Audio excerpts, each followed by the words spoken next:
नमस्कार दोस्तों, लोक संवाद टुडे में आपका स्वागत है। दोस्तों, आपको ज्ञात होगा कि लालडांग कोटद्वार रामनगर मार्ग राज्य के भीतरी सीमा में दो मंडलों यानी गढ़वाल कुमाऊं को जोड़ने वाला अंग्रेजों के शासनकाल से एकमात्र मार्ग रहा है।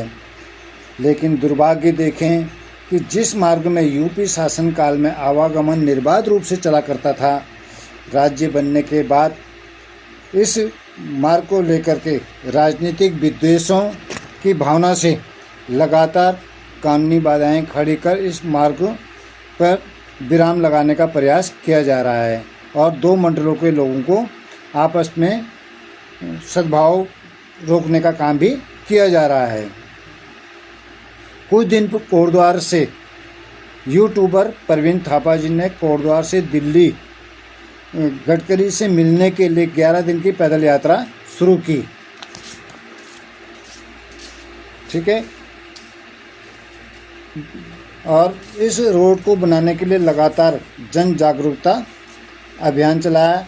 वहीं इस मार्ग को लेकर के उन्होंने कोटद्वार में दिल्ली के विधायक रविंद्र नेगी से भी मुलाकात की है और स्थानीय दिल्ली में गढ़वाल के निवासियों से भी मुलाकात की है और अपने लिए नहीं बल्कि राज्य की जनता के लिए जन समर्थन जुटाने का प्रयास किया है। उनके इस प्रयासों को सोशल मीडिया पर खूब सराहा जा रहा है और उन्हें समर्थन भी मिल रहा है।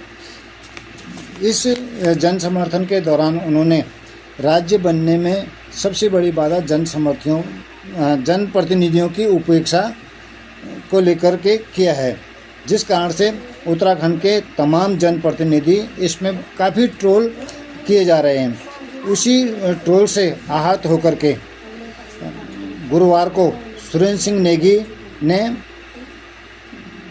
इस लालडांग चिल्लाखाल मार्ग को लेकर के अपने मंत्रित्व के काल के दौरान 2003 से लेकर के 2016 में जब वे मंत्री रहे, अपने प्रयासों के बारे में प्रेस के माध्यम से मीडिया को जानकारी दी।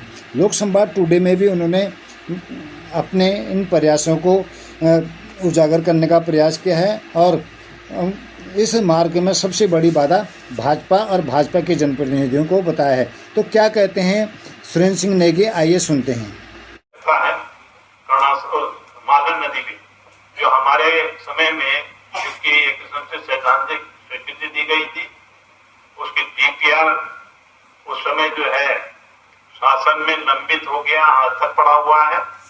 तो 2012 में जब आए तो हमने फिर इसकी कवायद प्रारंभ की, कोशिश की कि इसमें हम लोग कार्रवाई करेंगे। ईपीआर वालों ने जब मना कर दिया तो हमने फिर दूसरी तलाश के लिए आगे निकले। फिर उन्होंने कहा साहब इसमें दिक्कतें तो बहुत होंगी, लेकिन ऐसा करते हैं, उससे पहले एक रोड पे मैंने एक RBI 81 टेक्नोलॉजी है जिसमें भारत सरकार ने एक अनुमति दे रखी है कि RBI 81 से आप फॉरेस्ट के अंदर बनने वाले मोटर मार्गों पर निर्माण कार्य करवा सकते हैं। ये भारत सरकार के उस गाइडलाइंस के हिसाब से हम लोगों ने काम करना प्रारंभ, मतलब उसके लिए एस्टिमेट बनाने की कार्रवाई की। इसी बीच में भारत सरकार ने वाइल्ड लाइफ और फॉरेस्ट के बारे में एक नई गाइडलाइंस जारी कर दी।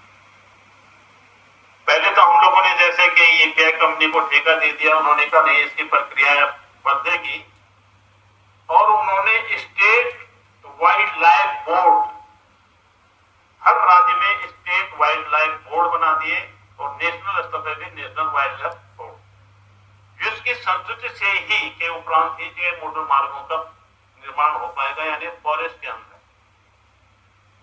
तो फिर हम लोगों ने उस प्रक्रिया को प्रारंभ करने का प्रयास किया। मैंने मुख्यमंत्री से कहा कि ये काम बहुत जरूरी है, अगर आप स्टेट वाइल्ड लाइफ की बोर्ड की बैठक बुलाई, क्योंकि उसकी अध्यक्षता जो मुख्यमंत्री होते हैं प्रदेश के वो करते हैं। हमने उसमें स्वीकृति प्रदान करवा दी, सहमति प्रदान कर दी कि इस मोटर मार्ग को बनना है। उसमें दो बाइंडिंग थी कि हम अनुमति देंगे, लेकिन ऐसे जोन जहां पर के एलिफेंट एक रोड क्रॉस करता है जिन जानवर क्रॉस करते हैं उसको एलिवेटेड रोड आप बनाएंगे यानी फ्लाईओवर बनाएंगे। तो हम लोगों ने, उन्होंने ये भी कहा कि पहले आप इसके डीपीआर बनवाएंगे, इस पे पैसा दीजिए और फिर हम बाकी शेष मोटर मार्ग को आपको पैसा उपलब्ध कराएंगे। तो ये आपको 6, 12, 14 को, 12 में हम बने, 14 में स्टेट वाइल्ड लाइफ की बोर्ड की बैठक हो गई और उसमें तय हो गया कि आप एलिवेटेड यानी फ्लाईओवर रोड बनाएंगे उस जोन में जहां पर आवश्यक है, जहां पे जानवरों का आने जाने का मार्ग है। और फिर उन्होंने कहा कि डीपीआर बनाइए, पैसा सैंक्शन करिए। तो ये भी मैं आपको बताना चाहता हूं कि 6, 12, 14 को इस मोटर मार्ग, इस एलिवेटेड रोड के लिए जो पैसा दिया गया वो दिया गया 418 लाख पॉइंट 30। ये आप मेरी बात समझ लें, क्योंकि इसमें सिर्फ मैंने वो शासनादेश नहीं लिखा, इसलिए आपको गलतफहमी न हो तो मैं उसको निकाल रहा हूँ थोड़ा। तो इसमें इस शासनादेश के माध्यम से हमने ये 418.30 6 दिसंबर 2014 को ये आंदोलन पास हो गया और 418 रुपए की प्रशासनिक और वित्तीय स्वीकृति की व्यय की अनुमति शासन द्वारा दी गई। ये एलिवेटेड रोड की खास मोटर मार्ग को लेकर प्रेस वार्ता हुई थी। इस प्रेस वार्ता में जो बात सामने आई, जैसे कि आपके द्वारा बताया गया कि आपके द्वारा 2003 से इसमें प्रयास किया गया, परंतु बार बार सरकार बदलने से ये कार्य बार बार अवरोध इसमें हुआ।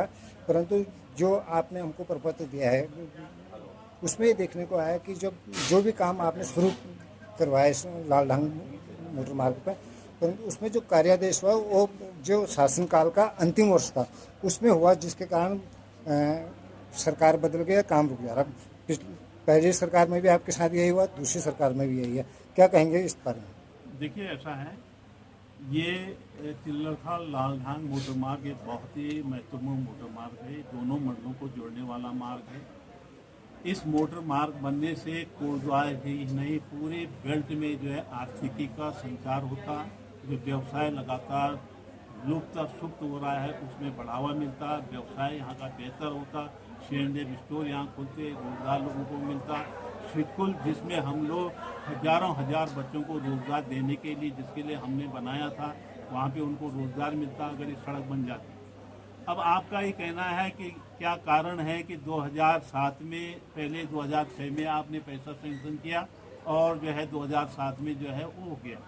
आप ये देखिए कि 2002 में सरकार आती है, 2003 में एक आदेश होता है पूरी सड़क के लिए, यानी कोटद्वार, लालढांग और गेंडीकता, उसके लिए एक पैसा स्वीकृत किया जाता है, उसके अलाइनमेंट के लिए, उसके फॉरेस्ट को रिमूव करने के लिए, पेड़ों को दूर करने के लिए, समतलीकरण के लिए 91 लाख रुपए की स्वीकृति होती है। स्वीकृति होने के बाद उसमें PWD उसके लिए कहता है कि इस काम को हम नहीं कर पाएंगे क्योंकि ये फॉरेस्ट कंजर्वेशन एक्ट के तहत हम लोग उलझ जाएंगे, हम नहीं कर पाएंगे। फिर ये हुआ कि किस ढंग से हम किसी और एजेंसी को तलाशें। एजेंसी को तलाशते तलाशते 2005 हो गया। 2005 में हमने API कंपनी के साथ एक अनुबंध किया 2 सड़कों के लिए, एक पनियाली से कलाल घाटी और दूसरा चिल्लरखाल से लालढांग मोटर मार्ग, दोनों पर काम प्रारंभ हो गया। लेकिन 2007 में जैसी सरकार मार्च में बनी वैसे ही मई में जो है उन्होंने इसको मौखिक आदेश दे दिए कि आप नहीं बनाएंगे। फिर 2007 9वें महीने में फिर कह दिया कि आप इसको नहीं बनाएंगे, राइटिंग में दे दिया, शासनादेश कर दिया। इसमें किसकी गलती है? शासनादेश करने की क्या जरूरत थी? अगर कोई दिक्कत थी, कोई परेशानी थी या कोई उसमें अमेंडमेंट चाहते थे, सरकार से अमेंडमेंट कर सकती थी, लेकिन नहीं किया। तो 2007 से लेके चलिए उन्होंने इसको रोक दिया। शासनादेश करते कहा कि आप API कंपनी काम नहीं करेगा।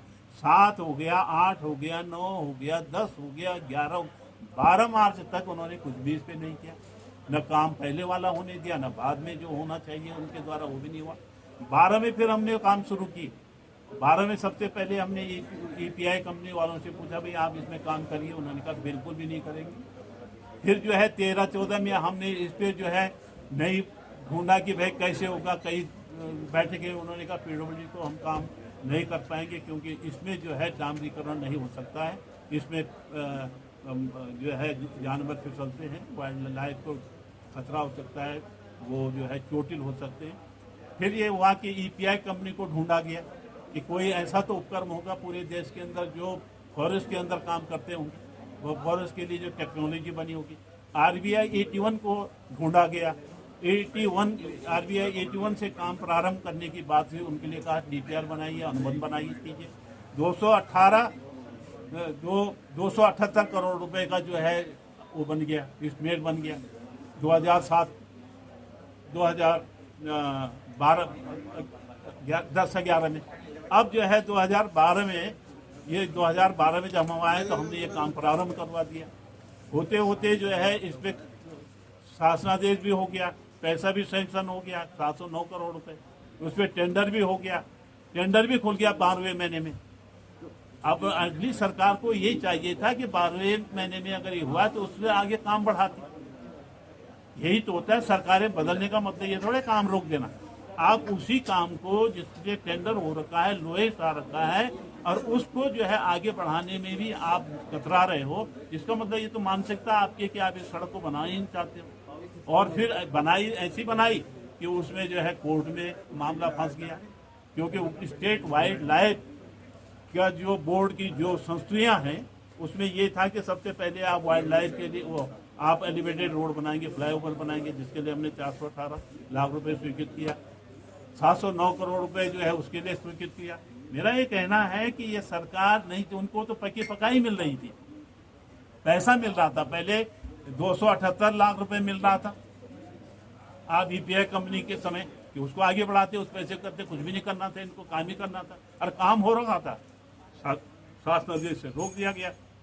अब ये धनराशि मिली, इसको भी रोकने का प्रयास किया गया, उलझा दिया, सुप्रीम कोर्ट में मामला कोर्ट में पड़ा हुआ है। इस मामले में सुप्रीम कोर्ट के अधिवक्ता कोटद्वार निवासी रोहित ढंडियाल, जो कि इस मामले की पैरवी कर रहे हैं PC जोशी के माध्यम से, उनका कहना है कि जनप्रतिनिधि इसमें कोई सहयोग नहीं कर रहे हैं। जनप्रतिनिधि कौन है, उनको पूछे, इसीलिए तो हम कह रहे हैं जब जनप्रतिनिधि नहीं कर रहा तो हम आंदोलन करके जो है इसमें दबाव डालने का प्रयास करेंगे। तो इसके लिए अभी तक आंदोलन नहीं हो रहे हैं, आंदोलन नहीं हो ही नहीं रहे इसके लिए। जब कोर्ट में भी पैरवी जनप्रतिनिधि नहीं कर रहे हैं, यहाँ पर विरोधी पक्ष अपोजिशन आंदोलन नहीं कर रहा है, तो जनता को कैसे साथ लेंगे? क्योंकि ये पहली बार हुआ है जन चेतना के माध्यम से कुछ लोगों में सुगबुगाहट आई है, पहली बार, वरना मैं देखता हूँ यहाँ पर कोई सुगबुगाहट नहीं, पता नहीं क्यों खामोश हो गए लोग, क्यों इतने सेटिस्फाई हो गए। और जब मैं विधायक मंत्री था तो मैं आपको बताना चाहता हूँ कोई जन सहयोग मुझे भी नहीं मिलता था, लेकिन मैं अपनी दिमाग से कसरत करके अपनी योजनाएं बनाता था जिसमें मैं सफल हो जाता था। ये तमाम योजनाएं किसी के कहने पे नहीं कि मैंने, ये मेरी जिम्मेदारी था, मेरा कर्तव्य था, एक जनप्रतिनिधि वो मैं करता था। तो अब जो जनप्रतिनिधि है उनका काम क्या है क्या नहीं है वो तो आप स्वयं जानते हो, उसको मुझसे क्यों बुलवाना चाहते हो? उनका लक्ष्य कुछ और है, सड़क बनाना नहीं है, सुविधाएं उपलब्ध कराना नहीं है, सुविधाएं अर्जित करना है, फर्क इतना है। Thank you.